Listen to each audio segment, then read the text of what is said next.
Namaste. Welcome everyone to this monthly Satsang Q&A recording, number 6, volume 6. So if you are new to the channel, you are very, very welcome. And in this recording, every month, we take some time to read through questions that have been sent in anonymously to for Satsang. And we'll go through and answer these questions. As many as we can, at least. We try to include them all. And that's really much more possible if you keep them concise and to the point. I really appreciate that. And every month, towards the end of the month, we'll go through all these questions that have been sent in. So if you do have a question you'd like me to answer, either you can't attend a satsang live, or you would rather it be asked anonymously, you can simply go to helenhamilton.org and click on the menu and click satsang. And there's a form there that you can submit your question on, and it will be read out in the next one of these, which will be at the end of May now. So as always, I have someone to help me read the questions. Anish is here to help me read. So whenever you're ready, Anish, thank you so much. Thank you, Helen. First question. Before finding you, I read and listened to a lot of Joel Goldsmith and Herb Fitch. They teach when a problem arises in your life, ask, does this problem exist in God? The answer is always no. And if it doesn't exist in God, then you don't try to solve or tend to it, but stay in God, and it will be dissolved or resolved. You have said similarly, is this a problem for the omnipresence? Is this something I actually need to deal with if I am the one infinite being? This brings much relief to me. I would love to just be the silence and let life take care of itself. But as someone who has created problems in life because of fear of taking action, avoiding, and procrastinating, I hesitate applying this teaching, thinking I may be indulging in my escapism tendencies. Clarity on this would be much appreciated. It's a good question and one that is relevant for all of us, really. For me, the same thing arose along my path, and it became clear that there was a sense of a separate self who never felt it would be the right time to just let go of trying to fix problems and rest as the stillness, as the silence, as the omnipresent self.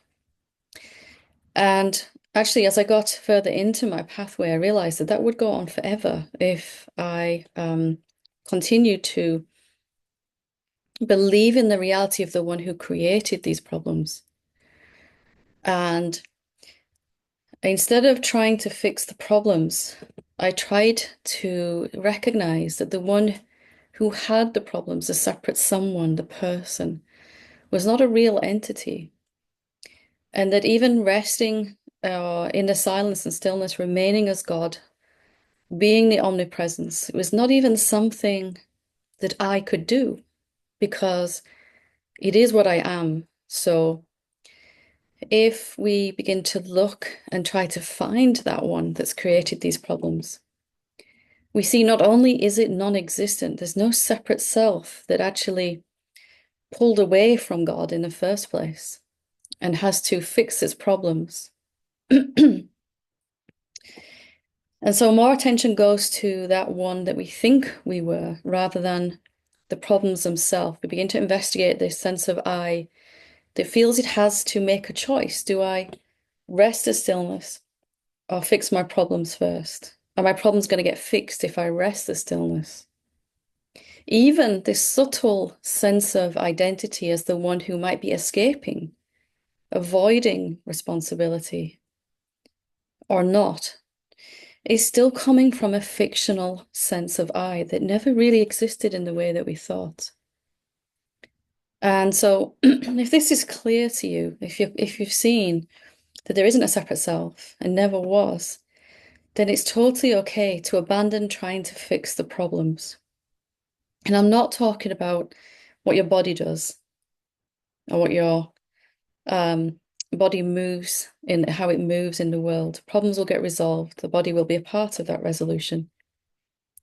Sometimes they'll just resolve themselves spontaneously. But that's how it's always been. In truth, nothing the separate sense of someone, the person we thought we were, nothing that that person has ever thought it did to resolve a problem has ever actually been true. If there's no person now, there never was. We can deeply and richly investigate this in our self-inquiry. And again, on the channel, there's lots of playlists here.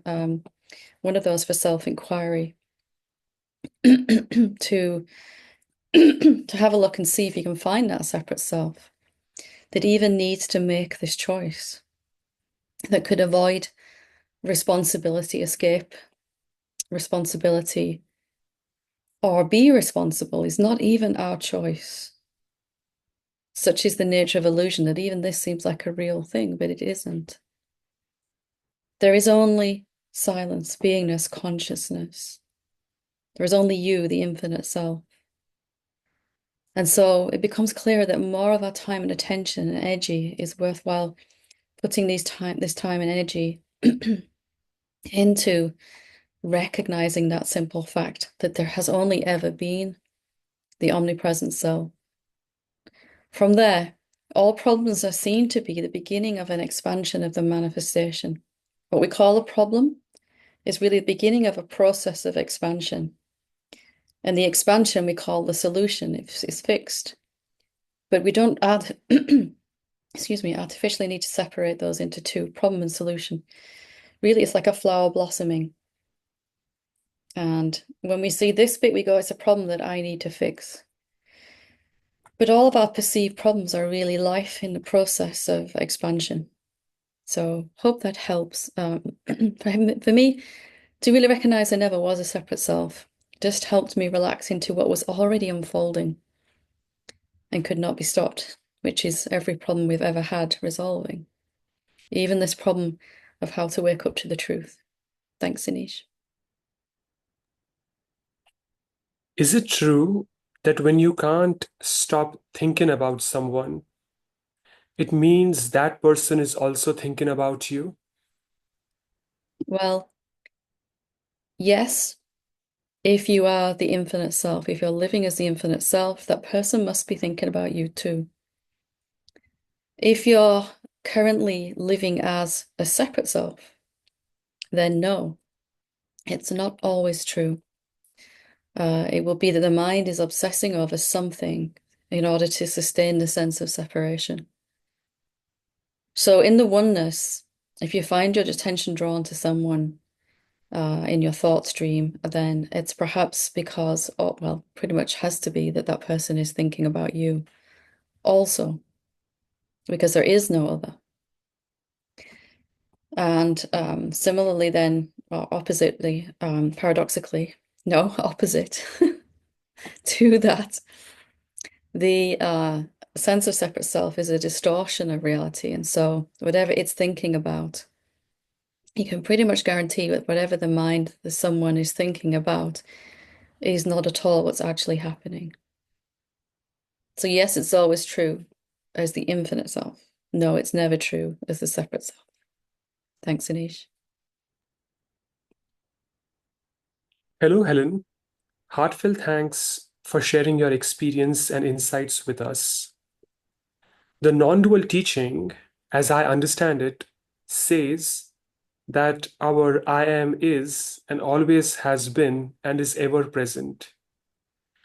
It asks, has there ever been a time when you experienced that you were not? But the following two examples suggest to me that there may have been a time before all of us were aware of our being. Children only come to say I at around the age of 3 years. Prior to that, they are not consciously or knowingly aware. In other words, there seems to be a time for each of us prior to the experience of I am, so that our awareness of being happens or appears apparently from a condition of non awareness. Also, how can any of us really know that we are conscious during deep sleep? Non-duality, I think, tells us that we are pure consciousness in deep sleep, completely conscious, but conscious of nothing. But I cannot say that this is my experience. How could any of us test this to prove it's not an assumption that we are conscious during deep sleep? Thank you, Helen. That's a good question, and one that really troubled me for quite some time. And so, I am is all that exists. I amness is the only thing that exists, and it is formless and infinite. And then it forms itself apparently into shapes that we call a mind and a body, and it forms itself into what we call thoughts. But still, it remains as I amness. It is the only thing that exists. And I amness just is. At some point, that sense of I amness, the infinite being, a body appears inside it, a small baby's body, and the I amness begins to function and perceive through the body-mind vehicle. And as the mind begins to develop, the sense of identity begins to develop. And at some point, the I amness begins to identify this is me, this body. This is what I am. I am this body. So now the I amness has an idea about itself, but still it was present before. Another word we could use that might be clearer is awareness. So even before a small child will point to themselves in the mirror, that's me, there is still awareness, background omnipresent awareness, which is aware of no sense of time, no sense of duality. The same awareness that's present in deep sleep, as you pointed to here. It's always present. When it recognizes itself as a different thing, until the point where it recognizes itself to be formless, infinite, undying, unborn, changeless awareness, or self-realization, awakening, enlightenment, whatever you want to call that.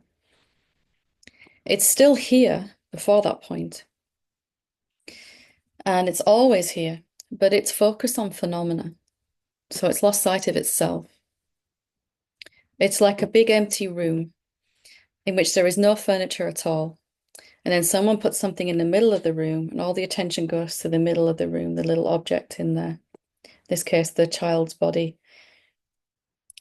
But after a while of watching this, it begins to, well, many bodies come and go inside. It gets bored of this. It starts to feel really limited. Begins to turn around and notice the contrast. Something's coming and going all the time. Thoughts, emotions, experiences, bodies, eons. And then it starts to want to recognize itself. Where does all this phenomena come from?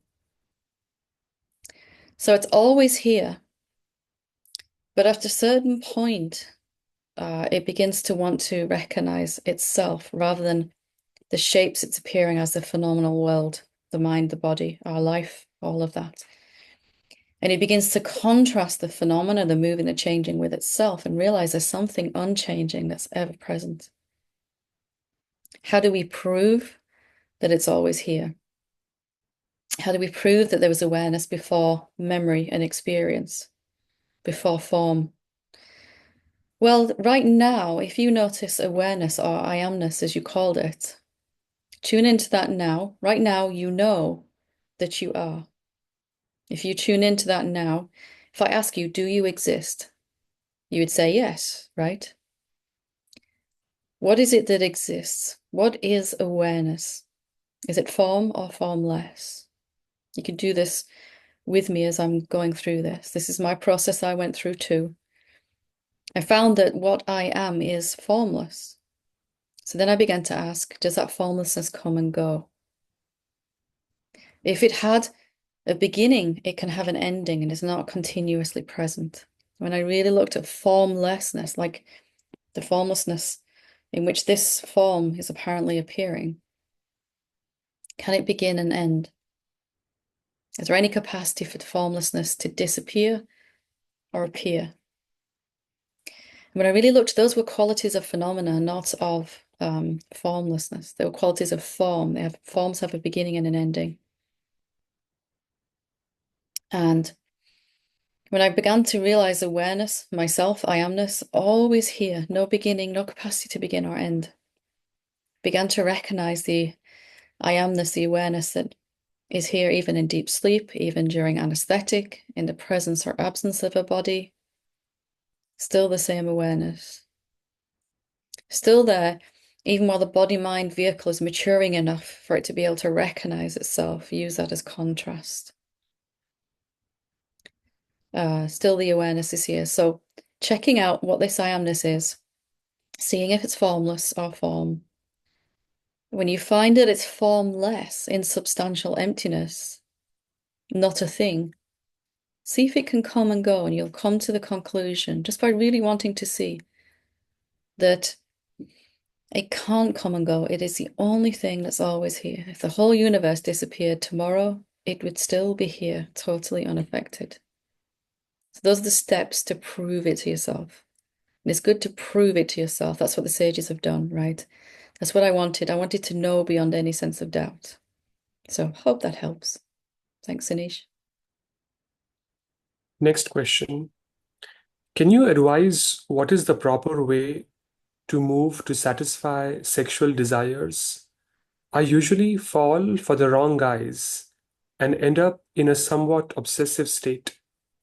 I usually cannot get to them anyway, and even if I did, I cannot relax and release during the intercourse.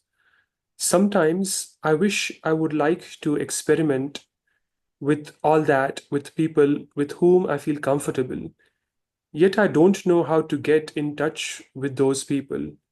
Sorry for asking you these questions, but I felt like trying. Please don't apologize for asking something like this. It's a subject that is so seemingly taboo, even in non-duality, or often ignored. And it was just something that really was a challenge for me on my path. So I appreciate you bringing this forward because you speak for many of us when you raise this question. So to me, there's two things here in your question. The first is the presence of sexual desire. And the second is you feeling comfortable enough in yourself. If you don't feel comfortable in yourself, good enough, worthy enough, it's going to be very hard to find a partner with whom you feel comfortable enough to really relax and enjoy the benefits of real intimacy with someone that you trust. And so I would recommend some looking at the emotion that comes up. For me, sexuality was always a reflection of shame, deep sense of shame about myself. So I had to really work with shame and contemplation to ask it what it wants to tell me. And it said, and this is just my version of it, and there are lots of videos here on the YouTube channel about shame and contemplation, how to work with a belief, how to work with an emotion, find the belief, because there's a belief that we're not aware of currently because we believe it's true. An emotion that it reflects as an experience in our life, all the same thing.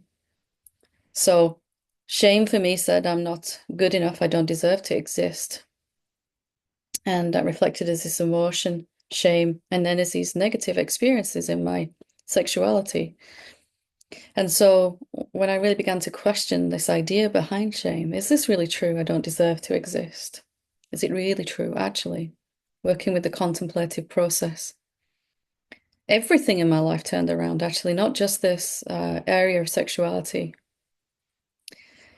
So we need to unhook sexuality from the beliefs that it has been a reflection of, and coming to understand it's an expression of love and intimacy in physical form. It can be really rather beautiful, and in fact, even a pathway of itself to awakening with the right partner when we feel authentic in ourselves. That's the first thing to sort out. If you sort that out, if you begin to feel comfortable within yourself by using contemplation, self-inquiry also, when you feel ready, find out who you really are, then this area of your life will change anyway. When there's loving intimacy with who we really are on an inner level, a deep recognition of what's true for us. Excuse me. Then we're going to find that our external world is going to begin to reflect that in every way, including our sexuality. So most of us come to our sexual expression with a sense of need. I need to get something from it. I need to feel loved, appreciated, attractive, whatever it is that we're bringing to that. Real sexuality is we come to it, sexual intimacy, we come to this point with nothing that we need from it. But we already feel adequate. And that the intimacy, physical intimacy is an expression, a continuation, a blossoming, a flowering of the intimacy we're already having with our real self. So I'd recommend some contemplation around whatever emotion it is that comes up in those situations, or when you even think about sexual intimacy. For me, that was shame, of course I've said, but it could be something different for you. So I hope that helps. Thanks, Anish. Hello, Helen. Much gratitude to you, your team, and to all who inquire and participate on this journey. Non-duality asks whether I can find boundaries or edges to my experience. I experience that if I have a pain or other clear sensation in my physical body, I can locate it quite specifically. I can definitely or approximately identify where its edges are or seem to be. For example, I know that here in this place it hurts, and here in this place it does not hurt. Also, it seems clear that in the location region of my body, something, perhaps pain or cold or hunger, for example, may be occurring. But over there, or apart from the body, a few inches away, it seems not to be occurring. How does this fit with non dual teachings, please? Sincere thanks. I love this question. You're almost echoing exactly my own investigation when I was really trying to see through this illusion. And so what you've said here, we can use as a jumping off point. If we use the example of pain, let's say, for example, my hand was in pain. As you said, we know that our real nature is formless and infinite, without boundaries, without location, without edges. Even if we know that only mentally right now, we could still do this exercise we're about to do and come to a clearer seeing. So there's pain in the hand. We know where the pain is. The pain is here, and it has a location, has a beginning and an ending. Even if we had pain our whole life, it could only last as long as the waking state each day and then come back again. So it has a beginning and an ending. It has a location. It's here in my hand. But the one who knows the pain, the one who's aware of the pain, what is that? The phenomena, pain and the hand, always have a location, beginning and an ending. But the one who's aware of it, you who feels the pain, where are you? What are you? Do you have any edges? Are you form or formless? Your hand, my hand, is form. The pain is a subtle form. The hand is a more tangible form. Or a sensation of hunger in the belly, anything you can use. Even the feeling of your body sitting on the chair, you can use. So the one that notices this, the one that knows pain is present, is it a form or formless? This is a form, but the one that's noticing it is formless, infinite, intangible awareness. And it might not feel at first like infinite awareness. It might just feel like my awareness. But as you investigate, the one that knows the hand, is it a form? And does it have edges or boundaries? And you start to discover something really bizarre. eventually that actually I'm looking at my hand from everywhere. It looks like I'm only looking through these eyes. From here, I'm here and my hand is here. That's the assumption we all make. But when we begin to realize that we're formless, the one that observes everything, every sensation, every thought, every emotion is observed by the same formless, intangible awareness. And does that have boundaries? Does that have edges? Gets me very excited when you're asking questions like this because something big is going to happen here. The only challenge is that we identify ourselves as the phenomena. We think I am the hand rather than I'm the one that notices the hand. I know the hand and I know the pain. The I that knows it is not at all what we thought it was. Have an explore and see what you find. You can use any sensation, phenomena, thought, anything. A thought appears in one place, but the one that sees the thought, what is it? Where is it? Just have a look and try to see. That's all you need to do. Thanks, Anish. I'm getting confused by referring to awareness as what we are. My understanding from other teachers is that we are consciousness, which gives rise to everything that is experienced as reality. But that awareness appears in consciousness as the knowing of what is, which can come and go. Consciousness is ever present.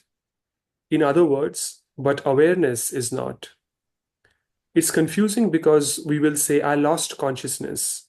But in reality, it was awareness that was lost. Consciousness cannot be, because it's what we are.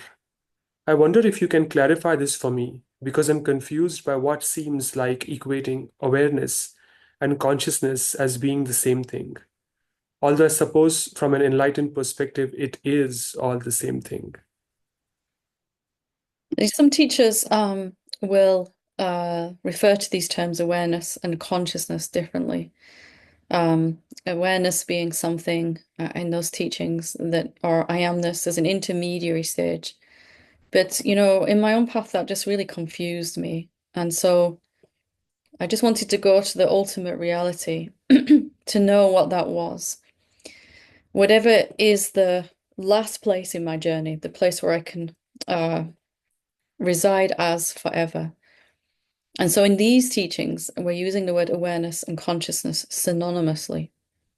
And not awareness, consciousness, presence, silence, stillness, noumenon, which just means that which is not a phenomenon, God, parabrahman, subjectivity, the sense of here-ness, nowness. These are all synonyms in these teachings.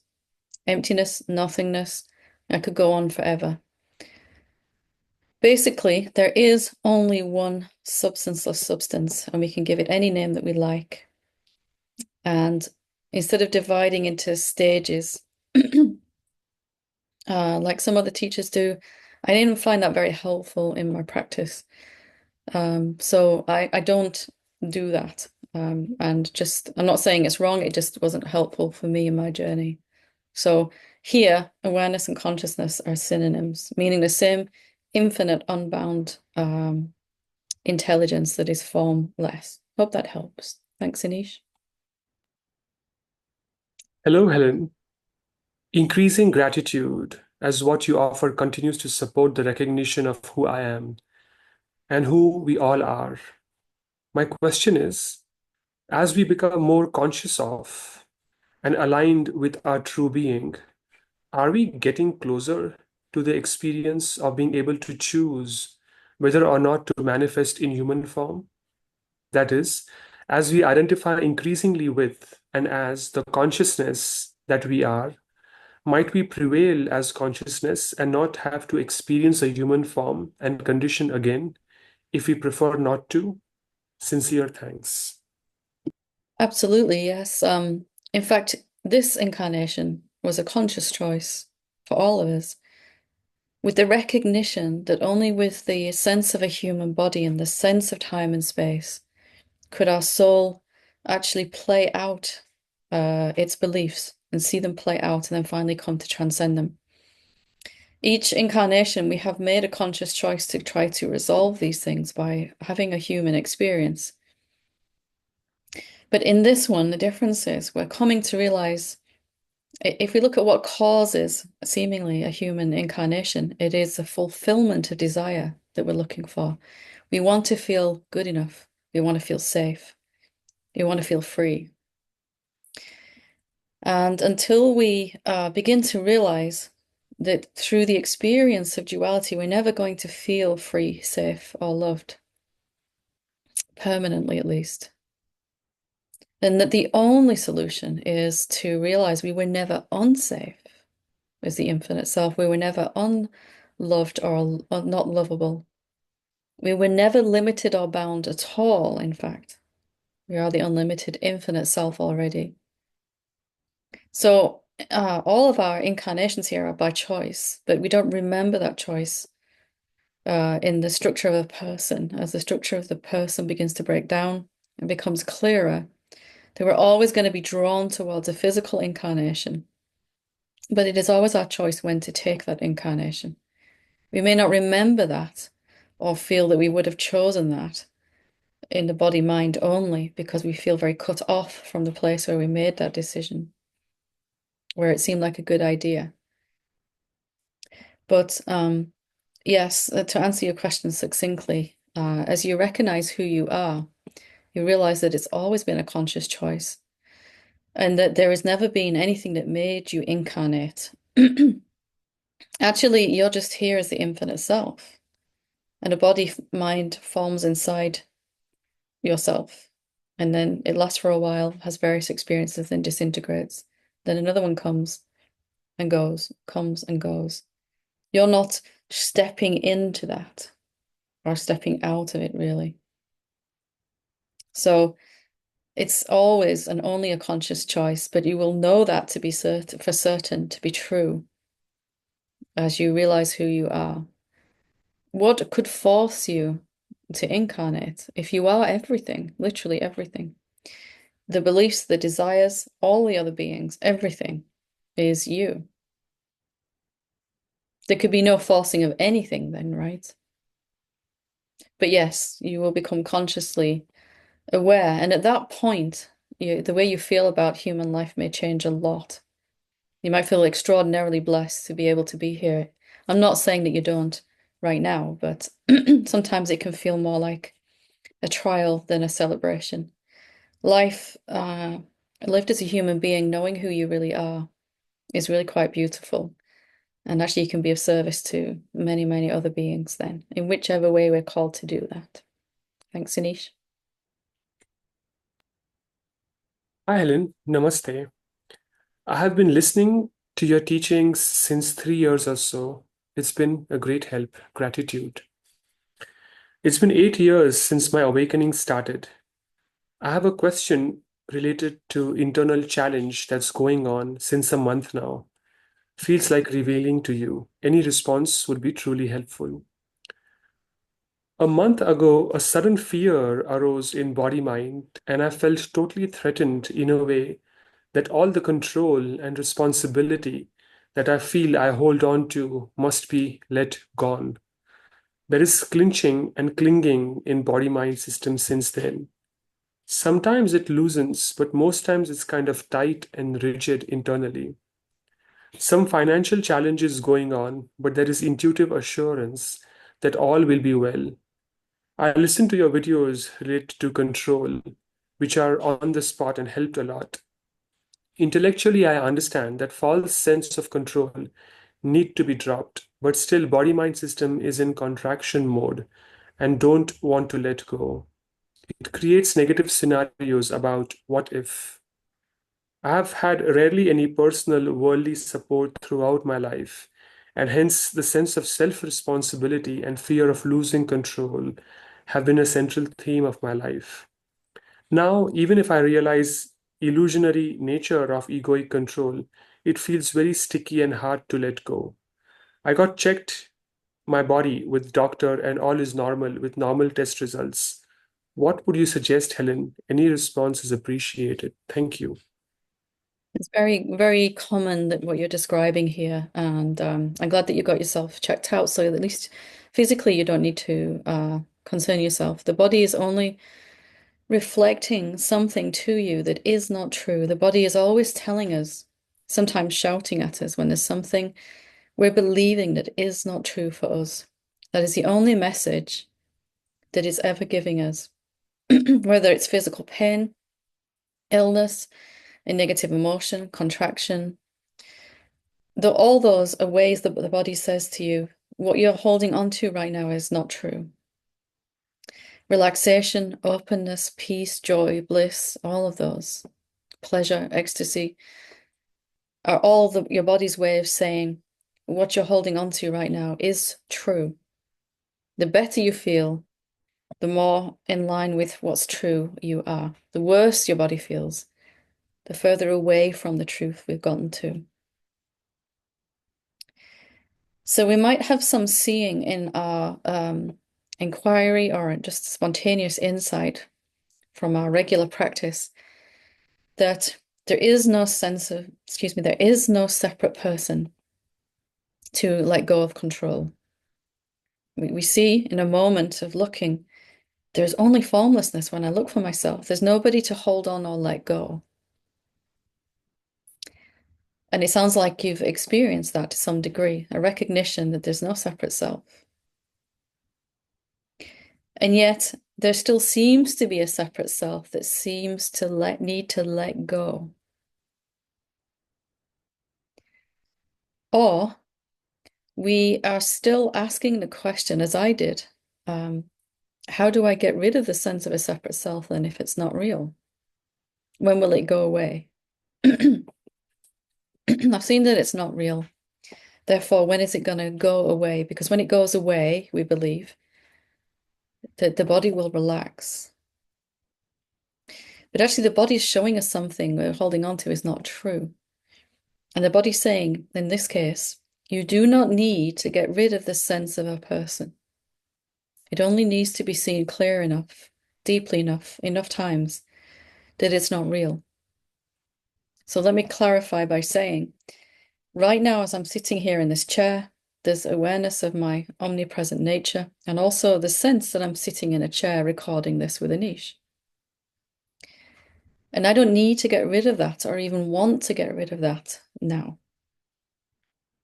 As I move about my day, there might be something that arises and the chores that I have to do after this. When my mouth might say, what do I do about this? And there might seem to need to be a decision that needs to be made.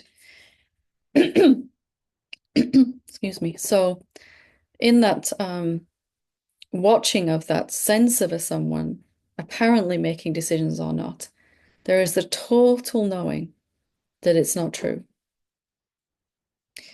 And it comes down to this. If we have seen enough times that the separate person, the sense of a someone, is not real, that we were never a separate being, never separate to the self, that there's nothing even to dissolve or merge back into the infinite self, nothing to undo, nothing to let go of.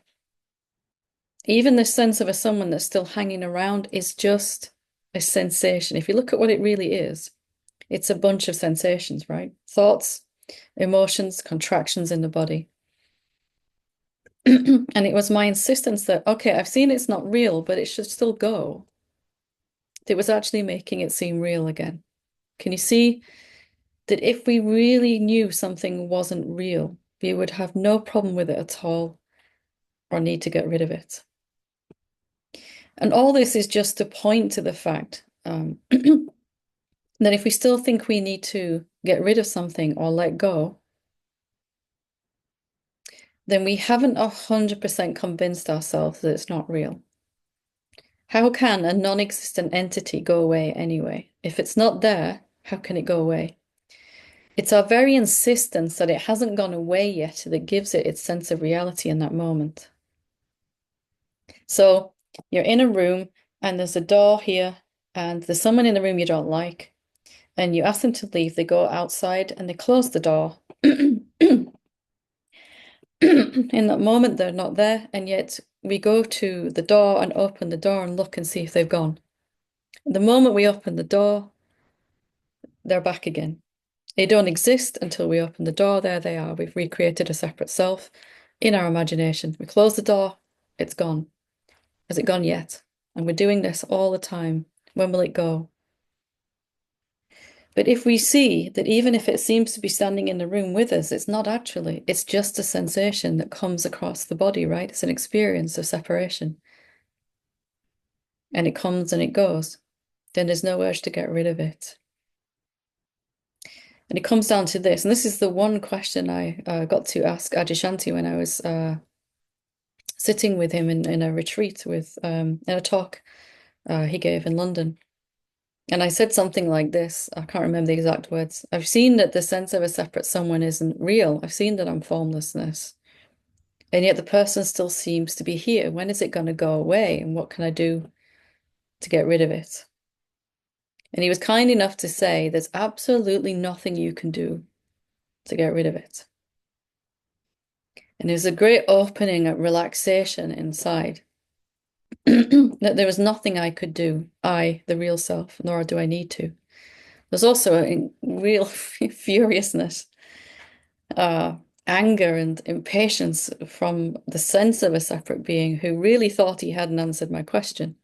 And yet the answer that was given was so profound. There's nothing you can do about it.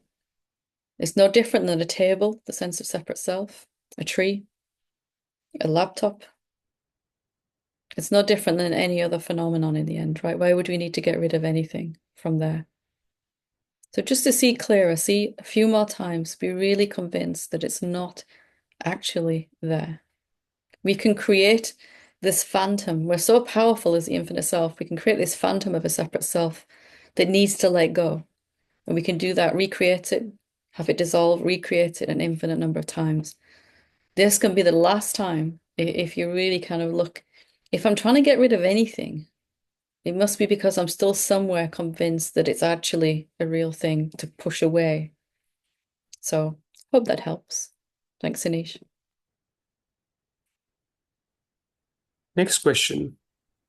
As there is no separation and we are already one with all, is the intent to heal the illusion of separation by chanting the Gayatri mantra 108 times, just reinforcing the illusion?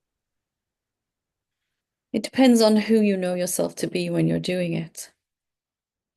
If you are living as the infinite self, you can do anything and it will be helpful at healing the illusion. You could wave at a passerby in the street and smile at them, and it would have a profound effect. You could repeat the Gayatri mantra 108 times, it would have a profound effect on those around you in your own body mind. If instead, however, you're doing it as a sense of separate self that's trying to get rid of something, then none of it will be effective. You could meditate for 25 years and still feel in the same position. So it's never what we're doing, it's why we're doing it and who we know ourselves to be.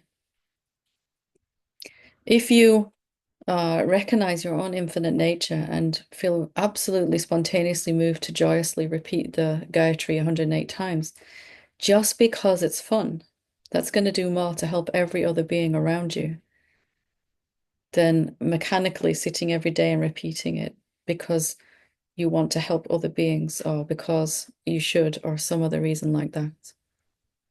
So I'd also encourage you to listen to the previous answer I just gave, which is very much in line with this, to the previous question. Thanks, Anish.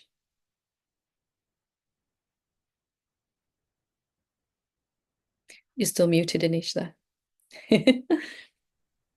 Hi, Helen.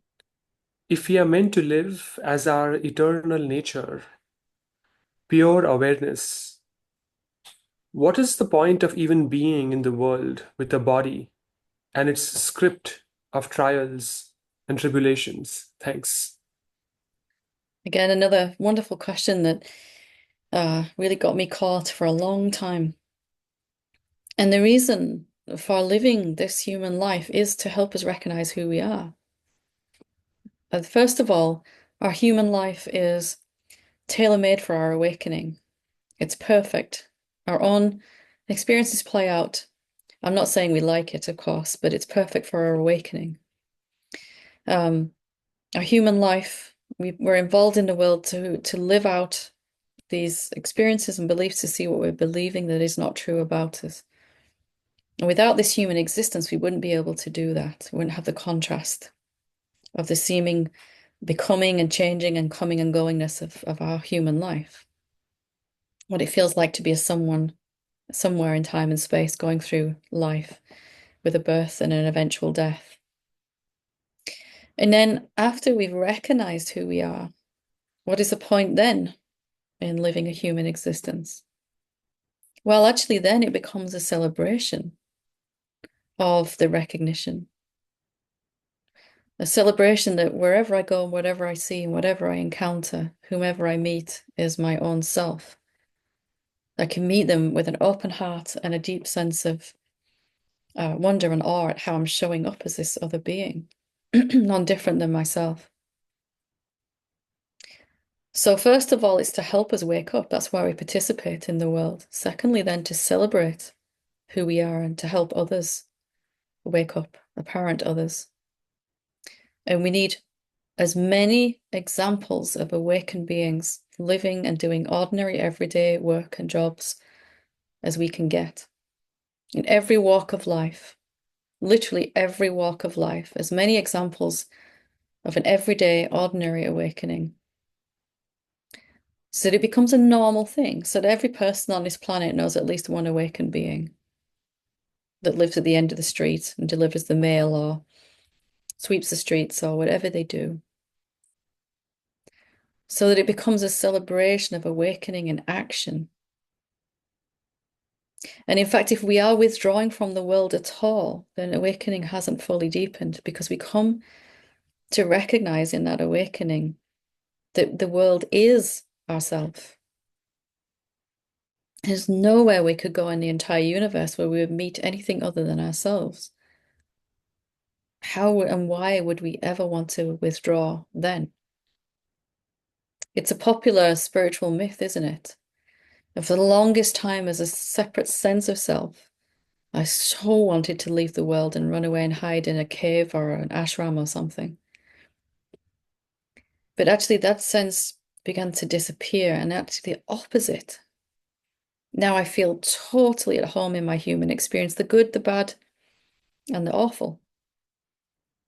Totally at home, totally comfortable with what is, with preferences for something else also.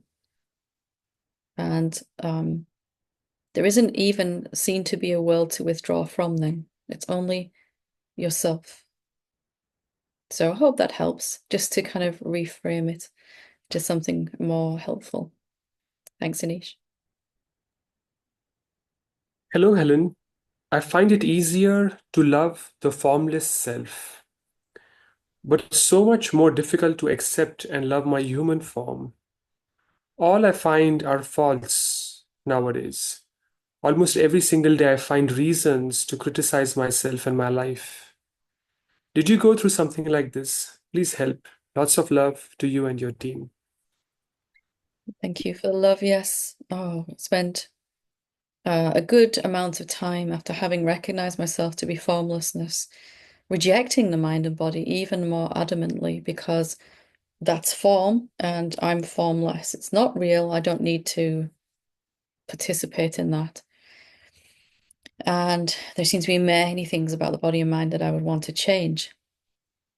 And a whole lot of bypassing happened by hanging out as formlessness, rejecting form, which of course was my own lack of understanding that formlessness cannot actually reject anything. And as this got so painful, the hatred of the body mind was so in opposition to who I really am that it had to begin to dissolve. And as the realization deepened that formlessness and form are the same thing, then I knew I had to fall back in love with the form. Started to set about how to do that. How do I fall in love with something that seems totally unlovable that only seems to be flawed and seems like a massive work in progress and will never be finished or complete. So first of all, I had to really recognize that I had never met my mind and body. I was about 42 years old, I think, when I started to see this, about 8 years ago. The awakening had really deepened. Form and formless would begin to really be seen to be the same thing. That if I'm rejecting form, I'm also rejecting formlessness. If I'm separating out form and saying, I don't want that, don't like it, even this form, then I haven't fully seen who I am, what the formlessness is. Try to find where the formlessness stops and your body starts. Try to find where the formlessness stops and the trait that you want to get rid of starts. So, whatever it is that's going on that you would like to reject about yourself. And I came to a startling conclusion. I'd never met my body and mind. 42 years looking in the mirror every day as I, get dressed and all that stuff. Never actually once just met my body. Never experienced my individuality, how the infinite self is expressing as Helen, without going through the mind first. And what I would describe as self-hatred is really the mind's incessant insistence that I was not where I needed to be. This is where it thought I was in the form, a whole list of complaints. And this is where it thought I needed to be. And because I could never quite seem to cross and close this gap and become who it thought I needed to be, the thoughts of self-rejection began to turn inwards and we end up with self-hatred. When I was finally willing to admit I might not have ever met myself without thinking about myself, like we do in self-inquiry, we look and directly experience who we are, formlessness. Have you ever done that with your body and your personality? Have you ever looked at how other people see you rather than how you think they see you? Have you ever looked at how your body and mind moves without actually using thought? You can do a really interesting thing if you want to. You can write a list of all the things you'd like to change about yourself. I'm too blunt. I'm quite harsh. I can be quick to not forgive. Whatever it is you have on your list. Things that are undesirable traits that you'd like to get rid of. And then next to each one, ask, when would this be a good thing? So, for example, for me, I found I had a tendency to be very, very direct with my biological family, which got me in a lot of trouble, saying what I really wanted to say rather than what they would like to hear, which were quite often very different things. And I used to really beat myself up about that. I don't want this trait. It should go away. But then when I actually started to teach, I recognized I needed this for what I'm supposed to do. If I can't say what needs to be said, then I'm not much, not much use or effectiveness as a teacher. If I can't say it like it is, how much help is that? But I've been using this trait in the wrong place. When I went through my whole list like this, I realized all these things I thought were bad, negative traits were only because I hadn't found where to use them yet to the best best effect. So if you do this process yourself, you'll find it quite enlightening. A list of all things you want to get rid of, and then asking where would this be a good thing to have, not a bad thing. You can also write a list of all the things you would like to develop. I'd like to be more compassionate, more awake, loving, forgiving. I'd like to lose 20 pounds, whatever it is that you would like. And then next to each one, spend some time really thinking about, am I sure I'm not already living it? I'd like to be more forgiving, less judgmental. Let's say we have that on our list. Am I really sure I'm not already living that way? Well, the mind says, of course you're not living that way. It's obvious. Look at your experience. Look at what you said to that person last week that you immediately regretted and couldn't take it back. But that's the only experience you can have while you're convinced that you're not there yet. So there's a lot here I've put into this answer, and you might just want to unpack it bit by bit. First of all, start off and see, have you ever really met yourself? Or have you only thought about yourself? Because they are two very different things. I'm talking about the form here, your body, your life, your personality, all of that. And it all begins to unravel from there. Thanks, Anish.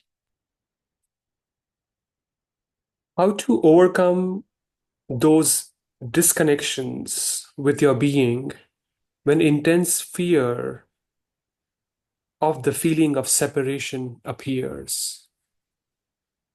So to know, to come to know that there can be no disconnection, because the one who is connected or disconnected is the fictional self. It's not real.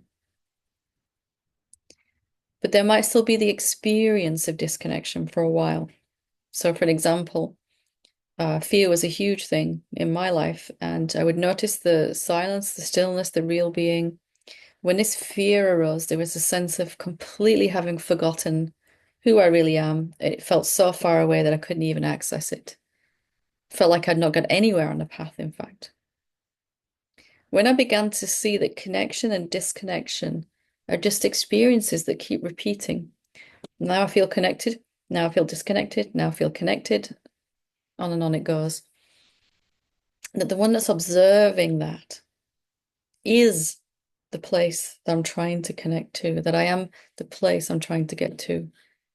And that becomes clearer. So, in the intensity of an emotion, you can't actually always feel connected, yet you always are by the very nature of the fact that you are it, you are the self. Whether you feel like it or not are two different things.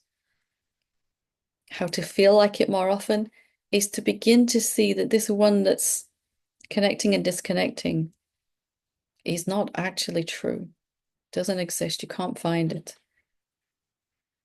Next time you feel really peaceful, try to find the one who feels peaceful. You won't find it, there's just peace. Next time you feel scared, try to find the one who feels scared. You won't find it, there's just fear. It's the same, right? Fear and peace being observed by the one that's not affected at all. Real equanimity. Thanks, Anish. Last question. Hello, Helen. First of all, thank you for all your work. I follow your teachings and satsang. We also have a book reading club where we read your books. I have had 3 direct experiences of self over the past 10 years in Vipassana and in a retreat. And now with you, I can have direct experiences every moment, which has changed many things in my life. My question is about alcohol and smoking. I keep going back to it and experimenting with it. I had issues with alcohol in the past before 2012. Can you help how to work on it? My mind gives excuses like all other spiritual people used to smoke. It's not a big problem, but just thought how you dealt with it. I'm also teaching here in Australia and run yoga and meditation organization and do a lot of satsangs and retreats. I would really appreciate if you could explain and give us a way that works. Ever grateful. I'm also glad that the teachings are helping and that you're feeling ever more connected with who you really are. And in my own journey, you might know that alcohol was a real challenge for me in the worst part of my depression, a real addiction, in fact, and remained part of my life for so many years after. Um, and still, occasionally, every now and again, I will have a beer or a glass of wine. Uh, but it's not an addiction anymore. And of course, um, how I'm going to describe how to deal with this is just the way that worked for me and the way that I found has worked for many. There are, of course, many 12-step support groups as well, if you feel you need extra support. But this is the way I began to undo it. I really wanted it to stop. I wanted to stop participating in drinking because, and of course, you can apply this to anything that is happening like this, smoking, like you said, and other substances. Um, I began to realize that I was trying to get something out of it. So I was non-judgmentally, I tried to look at why I was doing it. And if I was honest, it gave me a little respite from the mind. It gave me a little relaxation, a little buzz, short-lived, of course. Um, so I realized it wasn't the alcohol that I really wanted. It was the way I felt when it was happening that I really wanted. So without trying to stop the drinking at all, without trying to change anything in the physical manifestation, there was an investigation into, because many times before I tried to just stop and it never worked. So without trying to change my behavior physically, I was looking into why am I doing this? But not the mind's why. The why am I still doing this? It was like, what is this giving me that I feel I don't have somewhere inside? And it was really I wanted to feel better. So, okay, what's the best way to feel better? Well, to recognize who I am. As you said, you're making great progress in that recognition. And then after a while, it became clear actually that no substance can change my state, me, the infinite self. It might have an effect upon the body, but it's not changing me. Therefore, the purpose for which I'm taking it, using it, drinking it is pretty much irrelevant once I realize who I am. And again, it's not to say we can't enjoy a glass of wine or something once we've really investigated this, but it's coming from a very different place then. I'm not trying to get anything from it. You might want to also look back. One of the questions I answered in this session earlier was about sexuality and intimacy, and it's got a lot of helpful stuff for this in here too. So have a look at what you're trying to get from it on a subconscious level. What are you trying to get from smoking and drinking? Non-judgmentally, right? If we're all honest, the reason we start on the path for awakening is to feel better. When I started meditating, it was just to feel better. I had no goal of awakening at all. Didn't even know what that was. Just wanted to feel better. When I used to overeat and indulge in too much food, it was the same thing. I want to feel something. I want to feel better. So non-judgmentally, and then saying, what's the most effective way to feel better? And to feel better constantly, and to feel better effortlessly and constantly.